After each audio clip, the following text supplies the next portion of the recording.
चिन्त्या व्यक्तरूपाय निर्गुणाय गुणात्मने समस्तजगदाधारमूर्तये ब्रह्मणे नमः। श्री गुरुभ्यो नमः। स्वागत है आप सभी का आज के इस सत्र में। आज की इस वीडियो के माध्यम से हम जानने का प्रयास करेंगे कि आपकी जन्म कुंडली में मंगल दोष की उपस्थिति है अथवा नहीं। यदि मंगल दोष आपकी जन्म कुंडली में विद्यमान है तो इससे संबंधित क्या शुभ प्रभाव आपको अपने जीवन में देखने के लिए प्राप्त हो सकते हैं। विशेषतया विवाह में इसका जो है क्या महत्व है, क्यों विवाह में मंगलिक होना दोनों ही वर और कन्या पक्ष का जरूरी होता है, इस विषय पर भी। और दूसरी बात यह है कि लोक में बहुत सारी मंगल दोष से संबंधित व्याप्तियां भ्रांतियां जो है उनको भी जो है स्पष्ट करने का प्रयास करेंगे। अतः वीडियो को अंत तक जो है आप देखें, निश्चित तौर पर यह जानकारी आपको पसंद आएगी। आरंभ करते हैं। सबसे पहले इस विषय पर चर्चा करते हैं कि मंगल दोष होता क्या है। तो इससे संबंधित एक वाक्य यहाँ पर मैंने आपके लिए रखा है। यदि आप देखेंगे प्रमाण के तौर पर भी भावदीपिका का एक श्लोक है यहाँ पर, जो कि बताता है कि लग्नि व्यय च पाताले जामित्रे चाष्टमे कुजे। अर्थात लग्न में, व्यय मतलब 12वें में, चतुर्थ में, सप्तम में और अष्टम में यदि मंगल की स्थिति होती है व्यक्ति विशेष की जन्म कुंडली में, तो वह मांगलिक होता है, भले वह कन्या हो अथवा पुरुष हो। यहाँ पर आप प्रामाणिक तौर पर भी मतलब प्रयोग के तौर पर देखेंगे तो यह कुंडली विद्यमान है। यहाँ पर लग्न में, चतुर्थ में, सप्तम में, अष्टम में और 12वें में मंगल की स्थिति है।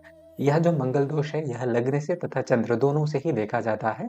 अतः लग्न स्थान से जो है पहले, चौथे, सातवें, आठवें और 12वें में यदि मंगल की उपस्थिति है तो वह व्यक्ति पुरुष और कन्या हो मांगलिक होगा। और ठीक इसी प्रकार चंद्रमा से भी लग्न, चतुर्थ, सप्तम, अष्टम और 12वें में यदि जो है मंगल की स्थिति है तो यहाँ पर मांगलिक वह व्यक्ति होता है।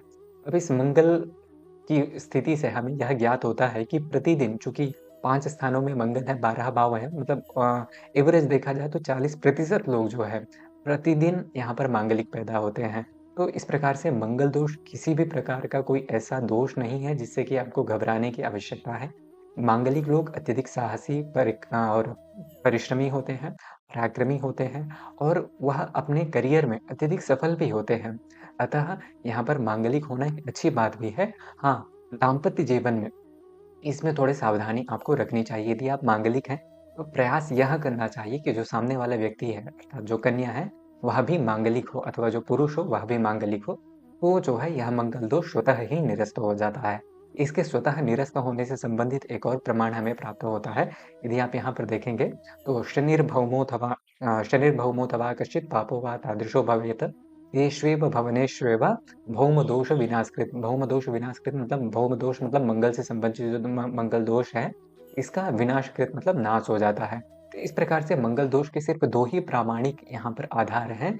या तो आप किसी मांगलिक व्यक्ति से ही विवाह करें, नहीं तो कोई ऐसा पापी ग्रह जो कि 5 स्थान जैसे पहले बतलाए गए हैं, लग्न, चतुर्थ, सप्तम, अष्टम और 12वें, इन 5 स्थानों में मंगल के अलावा कोई क्रूर ग्रह जैसे कि शनि हो गया, सूर्य हो गया, राहु हो गया, केतु हो गया, यदि इस प्रकार से कोई पापी ग्रह उन 5 स्थानों में विद्यमान है तो भी मंगल दोष के समान ही वह फल देने वाले होते हैं। अतः मंगल दोष का कट जाना इससे भी संभव होता है। सिर्फ 2 ही चीजें हैं और जो भी स्थितियां हैं यहाँ पर और भी चीजें लिखी हुई हैं, आप देखेंगे तो ये सारे प्रमाण ही हैं।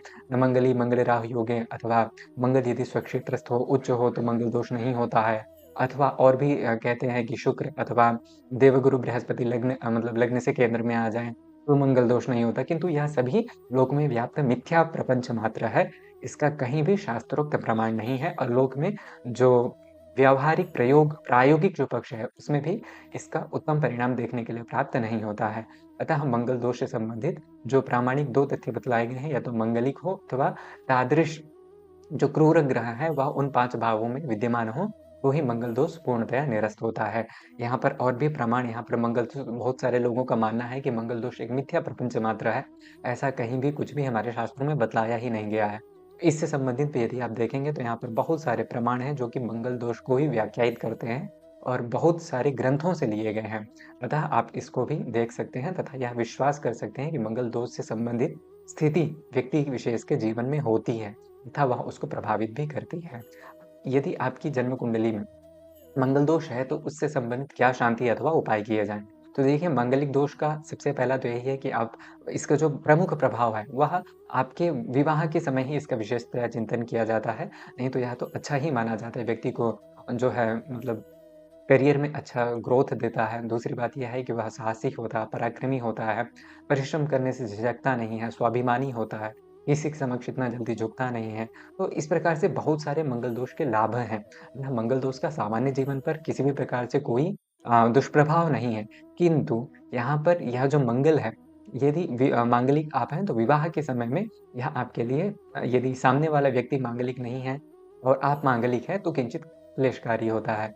अतः उसके उपाय के तौर पर 2 चीज़ें मैंने पहले ही बता रखी हैं आपको कि या तो सामने वाले व्यक्ति जो है जिससे आप विवाह कर रहे हैं वह भी मांगलिक हो अथवा उसकी जन्म कुंडली में यदि वह मांगलिक नहीं है, कोई पापी ग्रह शनि, सूर्य, राहु अथवा केतु उन 5 भावों में विद्यमान हो तो मंगल दोष स्वतः निरस्त हो जाता है। यदि ऐसी स्थिति नहीं प्राप्त हो रही है, ये उपाय जो कि अभी बतलाए जाएँगे आप इन्हें कर सकते हैं, किंतु एक बात अवश्य ध्यान में रखें कि उपायों से जो अशुभ फल की तीव्रता है, उसमें कमी आ सकती है, किंतु पूर्णतया उसका प्रभाव नष्ट नहीं होता है। उपाय के तौर पर यहाँ पर 2 चीज़ें आपके लिए लिखी गई हैं, जिसमें कि पुरुष और कन्या के तौर पर बतलाई गई हैं। पुरुष और कन्या दोनों को ही महामृत्युंजय का जप करवाना चाहिए और यदि पुरुष के व्यक्तिगत जन्म कुंडली में मंगल दोष है और कन्या में नहीं है, पुरुष को उसकी शांति के लिए आर्की विवाह, महामृत्युंजय का जप, मंगल दोष की शांति, मंगल भात पूजा आदि करवाना चाहिए।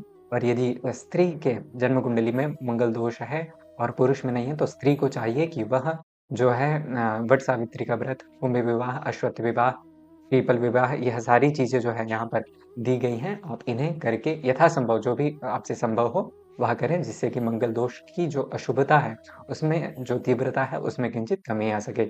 आशा है कि मंगल दोष से संबंधित जो भी जानकारियाँ हैं, यथातथ्य रूप में मैंने आपके समक्ष उपस्थापित की हैं और यदि यह जानकारी आपको बेहतर लगे तो कृपया वीडियो को लाइक अवश्य करें एवं चैनल को सब्सक्राइब कर लें।